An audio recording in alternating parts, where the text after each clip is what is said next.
Welcome students over channel.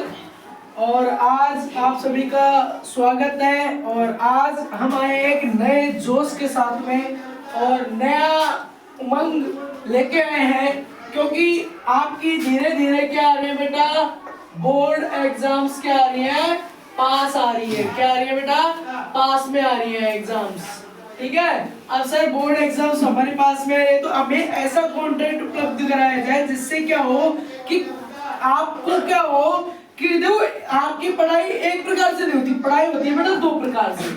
अगर मेरे हिसाब से मैं बताऊं, ठीक है, पढ़ाई किसके हिसाब से होती है, दो प्रकार से होती है। अब मैं आपसे पूछूं क्या किस, देखो आपके टीचर्स जो होते हैं, टीचर्स भी प्रकार के होते हैं। क्या एक फर्स्ट होता है सब कि वो क्या पढ़ाते हैं, बुक्स लेके पढ़ाते हैं। अकॉर्डिंग किसके बता रहे हैं, वो बुक्स लेके बैठते हैं, वो बुक्स में से आपको धीरे धीरे वो लाइन बाय लाइन पढ़ाते जाते हैं और आपसे कहते हैं अंडरलाइन कर लो इसको, वो कर लो कर लो। और लेकिन एक टीचर होता है जो महानुभव होता है, जो अपने आप से सीखता है, अपने आप से। देखो हर इंसान, आप भी ऐसा नहीं है कि आप भी कोई लगता है कि हम पढ़ने में कमजोर हैं या फिर हम पे ये सवाल नहीं होते यार, ये चैप्टर कहाँ से होगा, ये आलस्य होता है ये। तो देखो वो चीजें आप कवर कर सकते हो। मेरा मानना ये है कि आप उस चीज को क्या कर सकते हो, क्लियर कर सकते हो। लेकिन वो क्लियर किस एक ही शर्त होगा, यदि आप पॉइंट टू पॉइंट, क्या पॉइंट टू पॉइंट अगर आप चैप्टर की पढ़ाई करें, यानी कि बिना मतलब की चीजों को हटा करके जो सवाल एग्जाम्स में आएंगे, ठीक है, यानी कि जैसे सवाल आपके एग्जाम्स में आएंगे उन सवालों को ही अगर पढ़ा जाए, ठीक है, उन्हीं को यदि अगर पढ़ाया जाए तो मेरी गारंटी है किसी के माई के लाल में दम नहीं है जो आपकी परसेंटेज को इनहेंस ये बढ़ा ना सके या क्या कर सके, घटा सके, आपकी परसेंटेज को घटा सके। किसी में बिल्कुल भी दम नहीं है कि आपकी 1% भी कम हो जाए। ठीक है, हाँ, अगर आपने लापरवाही की, आपने जो चीजें पढ़ाई और वो चीजें आपने रिवाइज नहीं की, तो देखो ना तो मैं कुछ कर सकता हूँ, ना आपकी बुक्स कुछ कर सकती हैं, ना आपके जो टीचर्स हैं जो आपको स्कूल्स वगैरह पढ़ाते होंगे वो कुछ कर सकते हैं। कोई कुछ भी नहीं कर सकता। जिस दिन आप अपने अंदर से खुद की तरफ से तैयार रहेंगे कि नहीं खत्म सारा, अब मुझे करना है जो करना है, तो उसी दिन आपकी पहली शुरुआत होगी। देखो ऐसा नहीं है कि आप उस दिन से आपने बिल्कुल भी अभी पढ़ाई नहीं की है, आपकी 10th की आ गई है, आपकी 12th की आ गई है और आप लोग सोच रहे हो कि सर नहीं बहुत ज्यादा प्रेशर हो रहा है, घर वाले कह रहे हैं पढ़ते नहीं हो, टीचर्स हमारे टेस्ट में नंबर कम आ रहे हैं, वो पेरेंट्स मीटिंग्स में बुला रहे हैं कि आपके बच्चे की हालत। तो ऐसा नहीं है, आपके पास वक्त है, अभी आप खड़े हो सकते हो। ये जो समय है ना, ये समय है, ये जो अब चल रहा है आपका नवंबर का महीना जो खत्म होने वाला है, इस नवंबर के महीने में अगर आपने जोर लगा दिया, ठीक है, तो मेरी गारंटी है फरवरी, ठीक है, फरवरी तक किसी के माई के लाल में दम नहीं है कि आप की मेहनत को रोक सके। कैसे? क्योंकि देखो आपका क्या होता है, जो एग्जाम में जो होता है पैटर्न, यानी कि सिलेबस का पैटर्न आपका जुलाई से स्टार्ट होता है। ठीक है, जुलाई में आपकी स्कूल स्टार्ट होती है और लगभग अक्टूबर तक आपके टीचर्स कोर्स करवा देते हैं मेरे हिसाब से, क्योंकि मोस्टली सितंबर में ही करा देते हैं, 3 महीनों में आपके टीचर्स कोर्स करा देते हैं।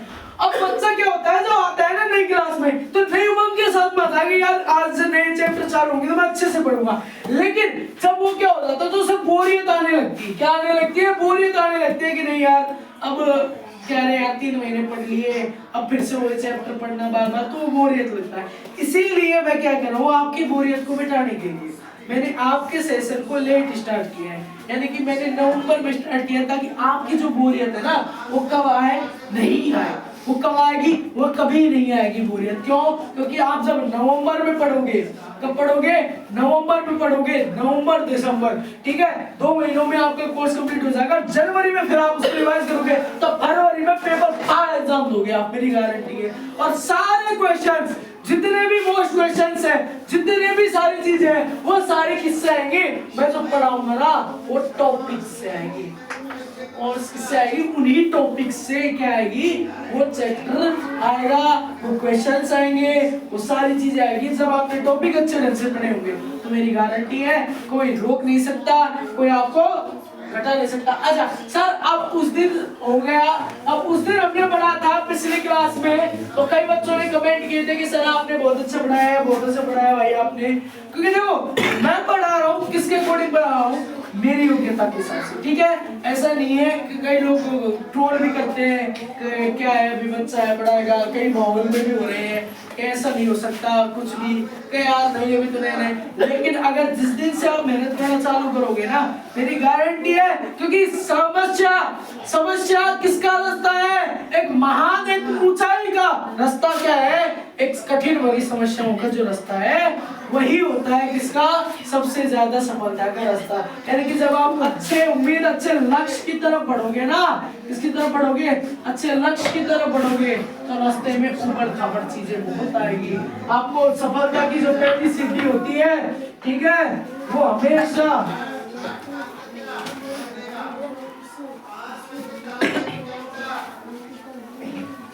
सफलता की पहली सीढ़ी ही सबसे ऊंची होती है।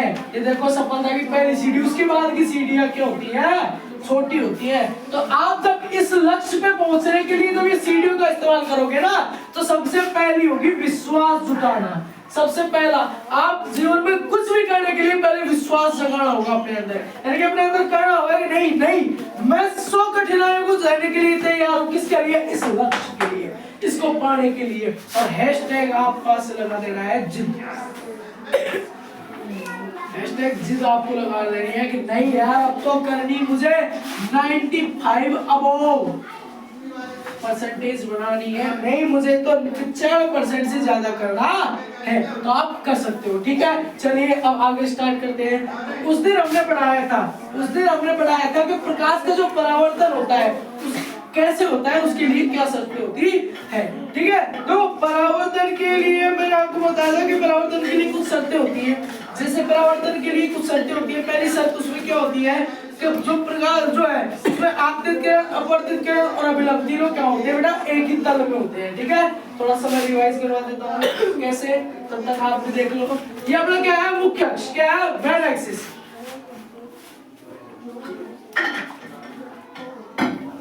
क्या है मुख्य अक्ष, ये क्या है बेटा, अभिलंब। क्या है, अभिलंब। अब देखो जब कोई प्रकाश किरण इस माध्यम से आती है तो इसमें टकरा के इसकी तरफ निकल जाती है, आई एम राइट, सही है ना, ठीक है। अच्छा ये क्या होती है बेटा, आपतित किरण। क्या होती है, आपतित किरण। और ये होती है बेटा परावर्तित किरण। आपने खूब पढ़ा है इसको। पहली शर्त क्या कहती है कि आपतित किरण, और ये हो गया अभिलंब, और ये हो गया बेटा मुख्य अक्ष। ये हो गया M1 माध्यम वस्ट, ये हो गया माध्यम 2, M1 M2, राइट। अच्छा अब इसकी पहली शर्त क्या कहती है कि आपतित किरण, अभिलंब और परावर्तित किरण तीनों कहाँ होती है, एक ही तल में होती है। तो ये तीनों एक ही तल में है, राइट। सेकंड शर्त क्या कहती है कि इसमें आपतन कोण, इस पे बन रहा है जो कोण, जैसे मान लो ये कितने डिग्री का हो गया, मान लो ये हो गया मेरा 65 डिग्री का कोण हो गया, यहाँ से आता है तो यही 65 डिग्री का कोण कहाँ बनेगा, यहाँ। यानी कि आपतन कोण किसके बराबर होता है, परावर्तन कोण के बराबर होता है, राइट, ठीक है। अच्छा आगे देखते हैं, आपतन कोण परावर्तन कोण के बराबर हो गया, दूसरी शर्त। तीसरी, आपतित किरण की रंग साल आवृत्ति, आपतित किरण की रंग चाल आवृत्ति किसके बराबर होती है बेटा, परावर्तित के बराबर। यदि इसका रंग नीला है तो इसका भी क्या होगा, नीला होगा। इसकी चाल यदि 80 मीटर पर सेकंड है तो इसकी भी 80 मीटर पर सेकंड होगी, ठीक है। आ गया, इसकी आवृत्ति है वही इसकी आवृत्ति होगी। ये चीज हमने पढ़ी थी, ये आपने रिवाइज कर लिया, एक बार फिर से इसको देख लो, फोकस मार लो, फिर अपन नेक्स्ट टॉपिक पे आएंगे, ठीक है। चलो अब आगे बढ़ते हैं बेटा। आगे बढ़ने के लिए देखो अब अपना हो गया था, मतलब अपन ने कर लिया था यहाँ तक तो कंप्लीट। अब इसके बाद क्या होते हैं सर, इसके बाद एक नई चीज की शुरुआत होती है, यानी कि पार्ट 2 में आज हम पढ़ेंगे किसके बारे में, दर्पण के बारे में। किसके बारे में पढ़ेंगे, दर्पण के बारे में, सर दर्पण क्या होता है? नया शब्द आया है दर्पण, इंग्लिश में कहे तो MIRROR, मिरर। सर ये मिरर क्या होता है ना? यानी कि जब दर्पण की बात आती है तो ये क्या होता है, ये नई चीज क्या है? आप सब अपना चेहरा देखने के लिए घर में आईने के सामने जाते हैं, अपने आप को देखते हैं, सच गया ये रेडी है, बिल्कुल वो कैसे दिखते हैं, वो होता क्यों है ऐसा? सही बात है, कभी सोचा, किसी ने नहीं सोचा होगा क्यों सर ऐसा कैसे हो रहा है? उसके पीछे बेटा मैन इफेक्ट रहता है, किसका? एक पॉलिश होती है। अब देखो मेरे को एक बात बताओ, वो दर्पण किस किस से टूटा है? किस किस ने मार खाई है घर वालों से? सबने खाई होगी इस दर्पण, सबसे टूटा है। सब टूटने के बाद में उसको अपने इकट्ठा भी अपने ही किया है, यार टूट गया, आप घर वाले कह रहे हैं इसको इकट्ठा कर, तो कागज के टुकड़ों को जब हम इकट्ठा करते हैं, आपने देखा होगा इसके पीछे एक धुंधली सी पीली परत होती है। फॉर एग्जाम्पल ये कांच का टुकड़ा है, इसके पीछे क्या होगा? एक धुंधली सी पॉलिश होगी, हल्के पीले रंग की, हल्के पीले रंग की क्या होगी? एक पॉलिश होगी, यानी कि हल्के येलो रंग की पॉलिश होगी, जो क्या करती है बेटा? वो जो हल्के पीले रंग की पॉलिश, वो किसका काम करती है? आपके मुंह को दिखाने का काम करती है। अच्छा सर वो तो हो गया, लेकिन अब दर्पण भी दो प्रकार के होते हैं, कोई थोड़ी एक प्रकार का होता है। दर्पण की पहले तो अपन को डेफिनेशन पढ़नी पड़ेगी, है ना? यानी कि डेफिनेशन, उसकी परिभाषा पढ़नी पड़ेगी, क्योंकि सर दर्पण की परिभाषा का मतलब होगा कि दर्पण कैसे होगा, मतलब हम यहाँ तो हम समझ गए कि दर्पण क्या होता है, कैसे होता है, लेकिन असली समस्या क्या एग्जामिनर को कैसे बताएंगे? एग्जामिनर को बताएंगे परिभाषा से, ठीक है? परिभाषा क्या है? यदि परिभाषा आपको नोट करते जाना है, और मैं बोर्ड भी खाली कर दूंगा। यदि किसी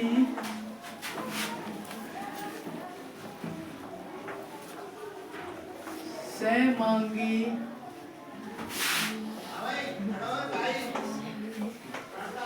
कांच के एक पृष्ठ पर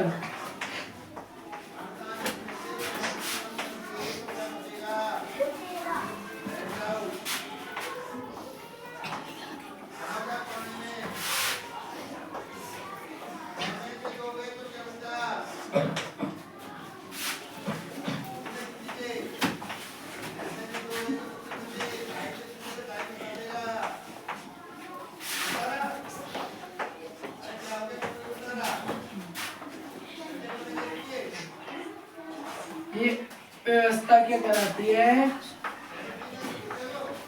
दर्पण कहलाती है, क्या कराती है? दर्पण। देखो इसकी परिभाषा क्या है? यदि किसी सहमांगी पारदर्शी कांच के एक पृष्ठ पर चमकीली पॉलिश कर दी जाए तो प्राप्त व्यवस्था क्या कहलाती है? दर्पण कहलाती है। इसे नोट कर लीजिए, क्योंकि एग्जाम में यदि पूछा जाए कि दर्पण की परिभाषा क्या होती है, तो दर्पण की परिभाषा आप लिख सकते हैं, और यही ही दर्पण की परिभाषा है, वो आएगी। तो प्लीज इसको आप नोट कर लीजिए। 2 मिनट का वक्त है।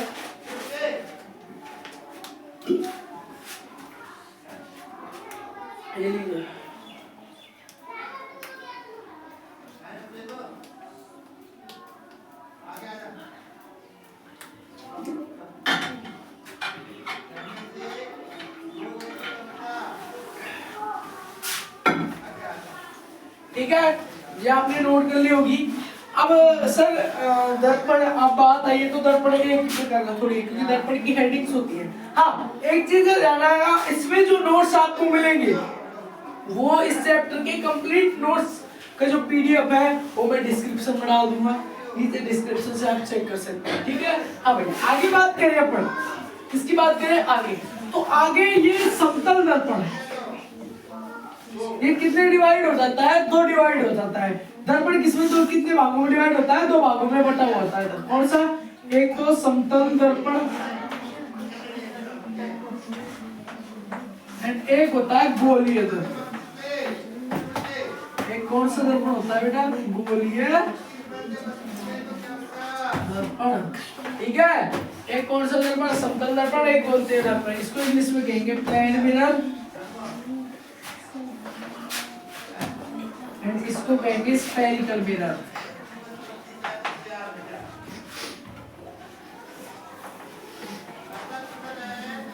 है, plane mirror and spherical mirror में थोड़ी सी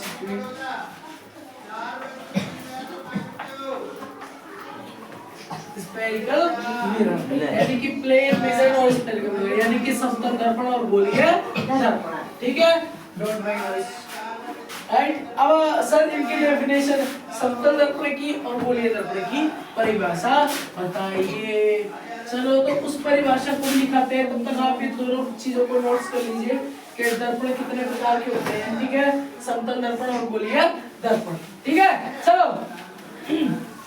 अपने जोश को फिर से लेके आओ, जोश घटना आनी चाहिए, पढ़ते हुए बोरियत नहीं होनी चाहिए। चलो तो आगे बढ़ते हैं, ठीक है। अब सर मेरे को बताओ समतल दर्पण की परिभाषा क्या होगी? सर परिभाषा सेम वही होगी जो दर्पण की थी, बट ओनली उसमें सिर्फ क्या लगेगा, यदि मैं आपको लिख के बता देता हूँ थोड़ी सी, उसके बाद में आप खुद ही लिखोगे, यदि किसी समतल, ठीक है, उसमें सिर्फ और सिर्फ क्या चीज ऐड हो जाएगी, समतल, इसमें था यदि किसी सहमांगी, यदि किसी समतल सहमांगी, ठीक है, यदि किसी समतल सहमांगी, उसके बाद की डेफिनेशन सहमांगी पारदर्शी कांच के एक पृष्ठ पर चमकीली पॉलिश कर दी जाए तो प्राप्त व्यवस्था क्या कहलाती है? समतल दर्पण कहलाती है। आप इसकी परिभाषा को लिख सकते हैं, ठीक है। अब आती है सर गोलीय दर्पण की परिभाषा। चलो समतल की तो मैंने लिखा दी, अब गोलीय दर्पण किसे कहेंगे? गोलीय दर्पण की परिभाषा। सर गोलीय दर्पण क्या होता है? गोलीय दर्पण क्या होता है कि यदि क्या कि खोखले कांच के एक पृष्ठ को काटने पर, ठीक है, खोखले कांच के कटा हुआ गोला के एक पृष्ठ पर यदि चमकीली पॉलिश कर दी जाए तो प्राप्त व्यवस्था क्या कहलाती है? गोलीय दर्पण कहलाती है। परिभाषा लिख देता हूं मैं, खोखला गोला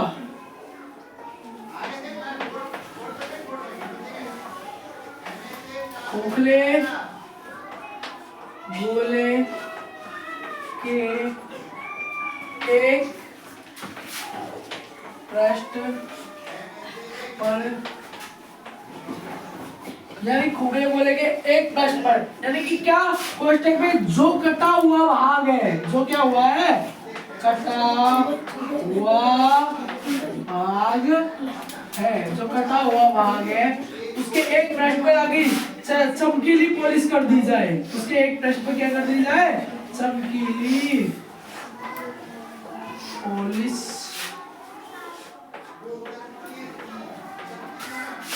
कर दी जाए तो प्राप्त व्यवस्था क्या कहलाएगी बेटा? गोलीय दर्पण, ठीक है, क्या कहलाएगी बेटा? गोलीय दर्पण। खोखले गोले के एक पृष्ठ पर, यानी कि जो कटा हुआ भाग है उसके एक पृष्ठ पर चमकीली पॉलिश कर दी जाए तो प्राप्त व्यवस्था गोलीय दर्पण कहलाती है, ठीक है सर। अब प्लेन मिरर और गोलीय दर्पण दोनों की बात हो गई है इस वीडियो में।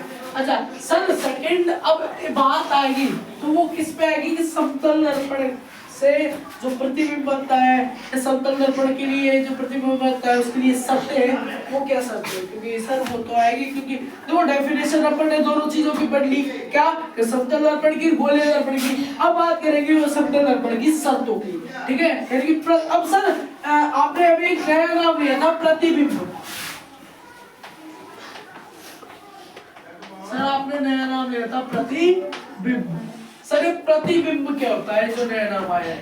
प्रतिबिंब क्या होता है? देखो प्रतिबिंब का सीधा सा सामान्य अर्थ है, बिल्कुल सामान्य अर्थ है प्लेन, यानी कि प्रतिबिंब जब दो क्या परावर्तित किरणें आपस में टकराती है, प्रतिच्छेदित करती हुई प्रतीत होती है, तो वहां किसका निर्माण होता है? प्रतिबिंब का निर्माण होता है।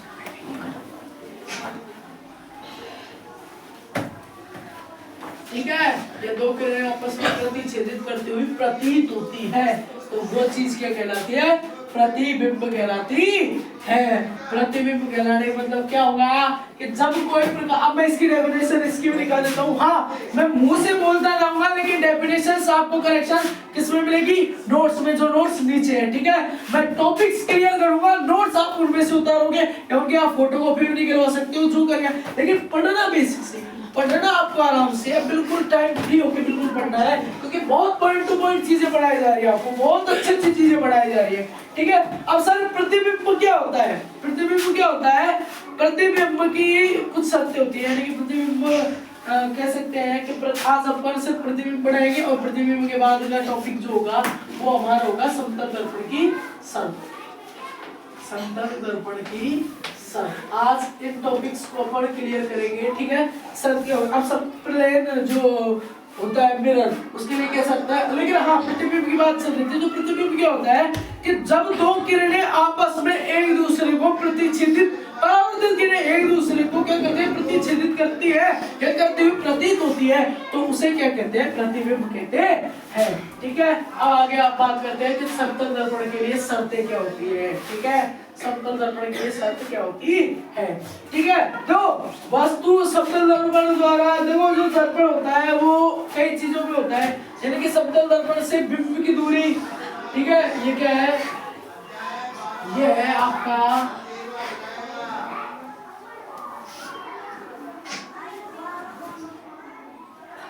ये हो गया समतल दर्पण। मान लो यहाँ क्या है? कोई बिंब है और यहाँ इसका प्रतिबिंब बन रहा है। ठीक है, तो लेकिन मेरी बात सुनो, बिंब की दूरी 8 सेंटीमीटर है, तो प्रतिबिंब की दूरी भी इसके बराबर ही रहती है। बिंब की ऊंचाई किसके, जैसे इसकी ऊंचाई 5 सेंटीमीटर है, तो इसकी भी 5 सेंटीमीटर बिंब की ऊंचाई प्रतिबिंब की ऊंचाई के समानुपाती होती है। ठीक है, बिंब की दूरी किसके समानुपाती होती है? प्रतिबिंब के। प्रतिबिंब की ऊंचाई किसके बराबर होती है? बिंब के। जैसा बिंब दिखता है वैसा प्रतिबिंब दिखता है।